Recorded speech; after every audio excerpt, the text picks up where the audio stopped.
Hi guys, it's Vlogmas day 8. Is it day 8 or day 9? Vlogmas day 9. No, Vlogmas day 14, Vlogmas day 13, Vlogmas day.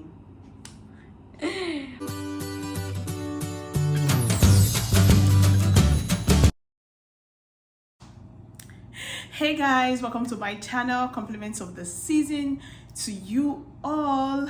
Happy Christmas in advance. So today I'm going to be sharing a video on how how grandparents actually make your motherhood and parenting journey difficult for you. So guys, I woke up with terrible like my arms were hurting, they were so painful, and I was just asking myself, like, how did I get here? Every night my kids will have to sleep in my room or I sleep in their room, and I have to lay down facing up and put my arms like this, so one person sleeps on this arm and the other person on this arm. That is what we have done for the past 1 year. This thing started in September 2020. So prior before that time, but before I go further, I want to really say that I'm very grateful that I have both my mom and my grandmom, very strong, healthy. They were with me all through my motherhood journey when I was having my kids, and they made life so easy for me. But you want to agree with me that there are some things that they do that you do not agree with. Sometimes you just have to disagree with them, because if you don't stand your ground at some point, you would find yourself suffering some things, which I am going through right now.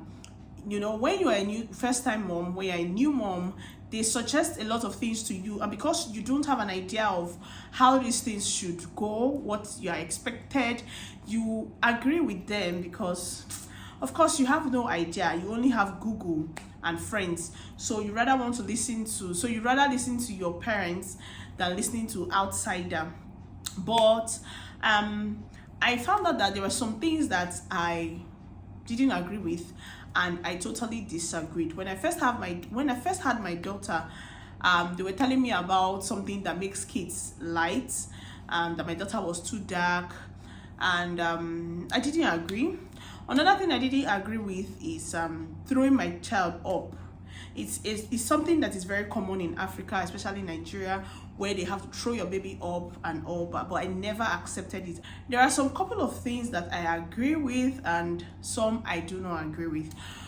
So when my kids were already growing, we made their room, we made a bed for them, we prepared their room because we wanted to start training them to sleep on their own till morning, so they don't have to stress you, except you want to take them out, you know, in the middle of the night to, you know, pee, and that's it. And I did that, and I had succeeded in raising my kids to sleep on their own, to sleep alone. I had succeeded fully. And so all I needed to do was take them to bed, read them bedtime stories, or say some prayers and sing with them, and they sleep. They were already used to it. Now here is where I feel because this thing is really painful. It's really painful, because I was just discussing with my mom today. I said, you are the cause of this thing. You are the reason. You and grandma, you people are the reason why my kids can no longer sleep on their own. My husband is complaining. You know, sometimes you are not even in the mood, you are tired, you just want to sleep, and then they will just come and lay on your body. It's tiring, it's frustrating, you know. So in September last year, I just realized how long this thing has been going on. My mom and my grandmom, they came to the house and they were like, that it's not good, or that why would I allow my kids to sleep in their room? Why would I allow my kids to sleep in their room while me and my husband sleep in our room? That what if something happens to them in the night? What if they are coughing? What if they are choking? They said so many things to me, and I did not process it. I felt I should have found a way to handle it.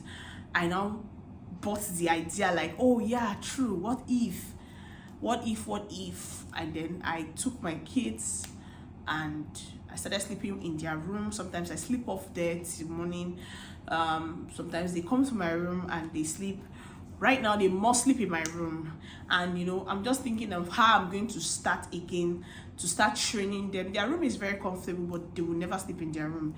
How I'm going to now like train them to start sleeping in their room, and you guys know that these things happen all the time. Like, you are making progress in your home parenting thing, motherhood thing, and then your parents just come and tell you one thing like this, and then boom, they really make, sometimes though they make it easy for you, their presence, their help and everything, but in terms of decision making, I feel sometimes we should process it properly before agreeing, because right now I'm in a serious mess. You guys don't know how serious this thing is. You guys don't understand how choking, how tiring it is that my kids will have to sleep on my arm every night. It's really frustrating, to be sincere.